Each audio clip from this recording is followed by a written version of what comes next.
safety. Muhammad's clan, like Arabs all across the Arabian Peninsula, would share the stories that had been told and retold for generations. Pre-Islamic Arabian civilization was largely an oral culture, and was tremendous respect for and admiration for people who could express themselves orally, and especially those who could recite poetry almost at the drop of a hat. Some of the most important people in a tribe were the poets. As they sang of the glory of the tribe, they told the story of the tribe.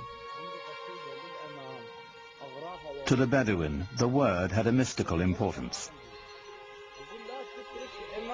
Poets linked the tribe to its ancestors and celebrated values older than memory. Poetry was the sinew that bound the Bedouin together, celebrating their victories, lamenting their defeats. The poems themselves, like the poems of Homer, both celebrate this great heroic ethos and yet intimate in the deepest way the tragedy that this ethos of constant tribal warfare brings to people. Warfare and conflict were the grim realities of a dangerous time. Muhammad's uncle taught him the skills he'd need to survive, in a world where even a prophet would wield a bow and arrow.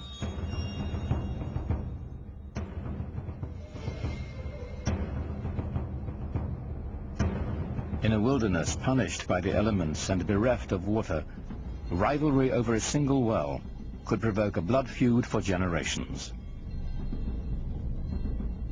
A real rivalry, real battles, and sometimes quite bloody. So the allegiance of individuals was to the family, immediately, and at a larger extent to the tribe. Without the tribe's protection, no one could endure. Scattered across the peninsula were countless factions, all embroiled in bitter struggles, each defending its precious grazing lands, trade routes, and most importantly, its wells. Well, you have to understand that most of the lands are dry, and so water is something that's everyone always considers precious.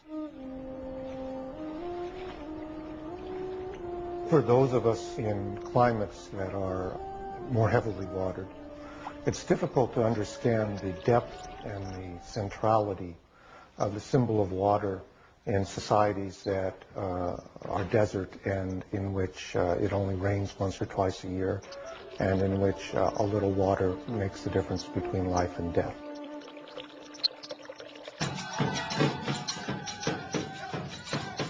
Each clan had its own separate gods and totems, to water and wind, fire and night. They were kept in the caravan town of Mecca, in a shrine of wood, stone, and cloth. It was called the Kaaba, the Arabic word for cube. Pre-Islamic Arabs worshipped a number of spirits, and they were generally nature-oriented spirits, sometimes associated with natural features like trees or rocks or springs. And the Kaaba in Mecca was one of a number of these sanctuaries centered around a particular cluster of deities. It was said the Hebrew patriarch Abraham himself built the Kaaba centuries before, and that a sacred black stone it held within had fallen from the sky.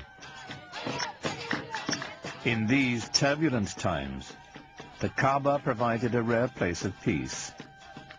Only here would the Bedouins submit to a temporary truce before returning to their conflicts of the open sands.